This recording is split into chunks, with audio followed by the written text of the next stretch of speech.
ကိုအပြစ်တင်နေတာရက်လိုက်ပါ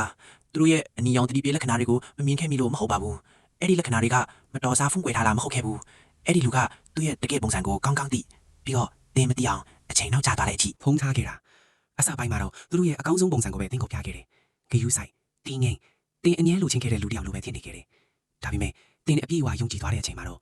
သူတို့ရဲ့တကယ်ပုံစံကိုတပြေးပြေးထုတ်ပြလာခဲ့တယ်စိတ်အပြောင်းလဲများတာတွေစိတ်ကိုထိန်းချုပ်ကစားတာတွေကိုမှရှိတဲ့ပုံမှန်လိုအပ်ချက်တွေတောင်ပြောမိရင်ကိုအမားလိုနေတယ်လို့ခန်းစားရအောင်လုပ်ခဲ့တာတွေဒါပေမဲ့တင်းကဆက်နေခဲ့တယ်ဘာလို့လဲဆိုတော့အစားပိုင်းကလူကိုပြန်ရဖို့မျှော်လင့်နေခဲ့လူပဲဒါပေမဲ့အဲ့ဒီလူကတကယ်မရှိခဲ့ဘူးအဲ့ဒါကထောင်ချောက်ပဲ